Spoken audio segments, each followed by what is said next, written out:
फटी सी धोती, उसी को आधा नीचे लपटा आधा ऊपर डाले, बाहें फट रही है, बाइयां फट रही है, सिर पर कुछ टोपी नहीं, पगड़ी नहीं, सर में और पैर पर कोई जूता चप्पल नहीं है। अब तो बहुत दूर नगरी है कि तू चल दिए, अब जहाँ भी हो चलना तो जाना ही है।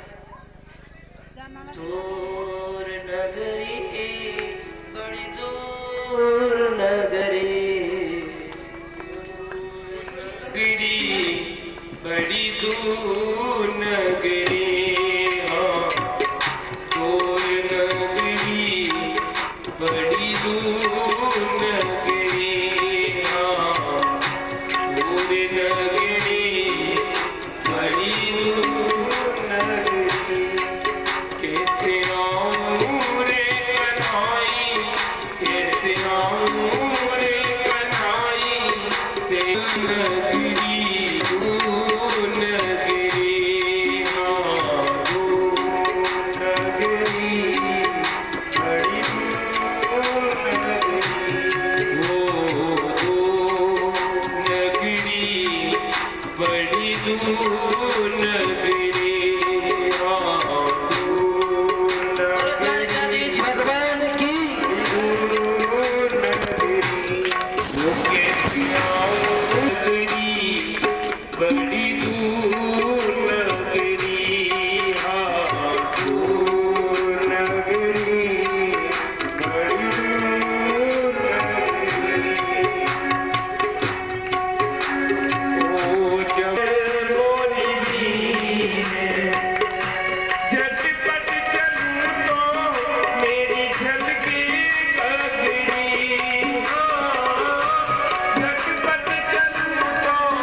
सुदामा जी चलते चलते द्वारका पहुंचे हैं।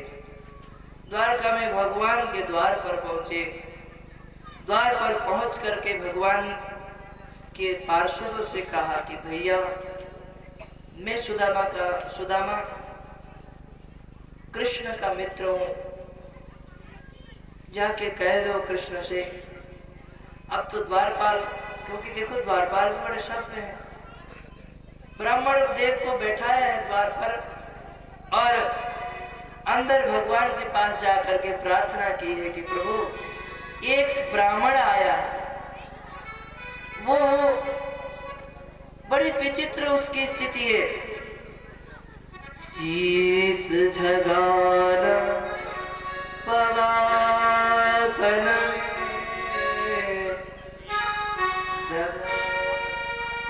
शीस पगार जगातन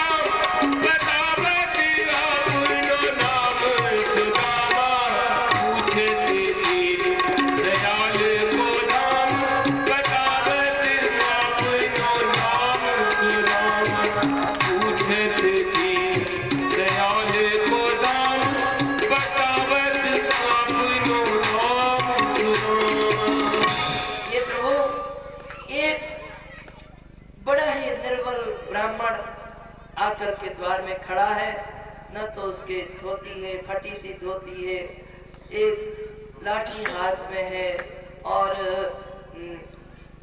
विवाही फटी हुई है, दुबला पतला है, शीश पर पगड़ी नहीं है, शीश पर चप्पल जूते कुछ भी नहीं है, और आपको अपना सखा बताता है, और आपको अपना सखा अपना नाम सुदामा बताता है। प्रभु, जैसे भगवान ने सुना सुदामा, अरे सुदामा आए हैं, सुदामा को लाए नहीं, सुदामा आए, जैसे सुदामा को नाम सुना है वैसे ही वो भगवान दौड़ पड़े हैं, सुदामा को दौड़ पड़े, भगवान दौड़ पड़े सुदामा को उधर जाओ। देखो देखो ये गरीबी, बोलिए सुदामा जी की, सुदामा जी महाराज की। सुदामा जी चले आ, गरीबी का बुरा हाल, कृष्ण के दर पे विश्वास लेके आया हूँ, मेरे बचपन का यार है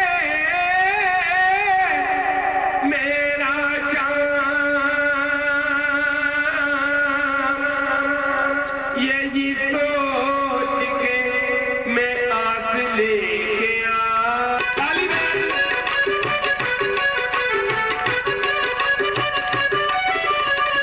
अरे द्वार पालो कन्हैया से कह दो, अरे द्वार पालो कन्हैया से कह दो, दर पे सुदामा गरीब आ गया है, दर पे सुदामा गरीब आ गया है, ओ दर पे सुदामा गरीब आ गया है, दर पे सुदामा गरीब आ गया है। ओ भटकते भटकते न जाने कहाँ से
सुदामा जी के तंदुर भेंट करना चाहें। तेरे श्याम की आंखें पंछी ले जा रे संदेश मेरे श्याम की आंखें दे, पंछी ले जा तेरे श्याम की आंखें वो फिर एक साल बाद में जब ठाकुर जी की इच्छा होगी, जब आपके यहाँ पर आएंगे, जब मेरे श्याम की आंखें दे, पंछी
आंसू गिर गए थे।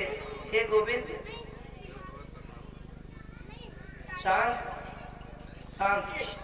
हे गोविंद, एक महादो पाख में दो एकादशी होए, मेरे घर गोविंद जो रोज एकादशी हो।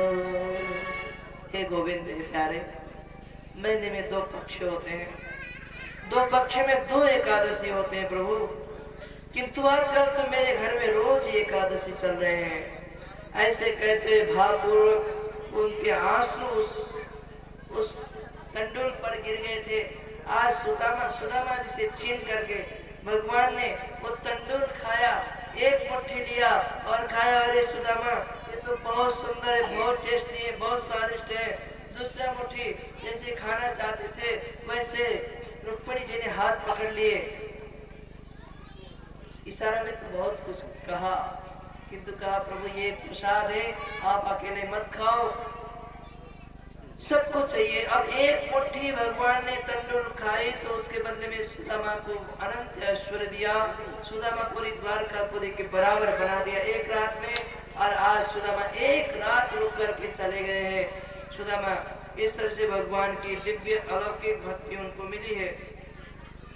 भगवान कृष्ण और गोपी गोपों के साथ कुरुक्षेत्र के मैदान पर सूर्य ग्रहण के महापर्व मिले हैं। बड़ा ही आनंद हुआ। वसुदेव ने बहुत सुंदर यज्ञ कराया वहाँ, और अर्जुन ने सुभद्रा का हरण किया। अर्जुन के द्वारा भगवान ने कराया, क्योंकि भगवान से आप एक संबंध जोड़ो तो भगवान कई संबंध जोड़ते। भगवान ने जानबूझ के अर्जुन से सुभद्रा का हरण करवा करके अपने बहन ब्याई भगवान ने। और इधर शंकर भगवान, बोलो भोले बाबा की, बड़े आशुतोष, बड़े भोले, जो कुछ भी मांग ले उसको वो वरदान देते। वृकासुर नाम का एक राक्षस था, उसने तप किया, भगवान प्रसन्न हो गए, कहा वर मांगो। कहा भगवान जिसके सर पर मैं हाथ रख दूं वो भस्म हो जाए, ऐसा वर दे दो। भगवान ने कहा ठीक है। अब तो भगवान शंकर के बाग में गौरी को देख करके उसके मन में लालसा हो गई कि ये गौरी को हम ले चलते हैं, बहुत सुंदर है। शंकर बाबा को भस्म करते और भगवान के सर पर हाथ रखने के लिए आगे बढ़ा। भगवान शंकर भागे, मेरा वरदान मेरे ऊपर नजारे, नारायण बचाओ बचाओ बचाओ, भाग रहे हैं। भगवान शंकर पीछे पीछे, ये भस्मासुर, वृकासुर का नाम ही भस्मासुर पड़ गया बाद में।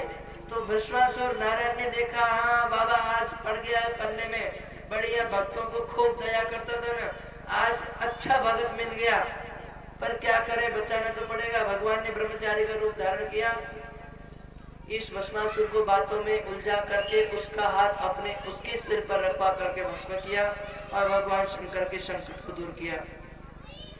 भृगु जी ने तीनों देव की परीक्षा ली, उसमें भगवान नारायण को सर्वोत्तम माना भृगु।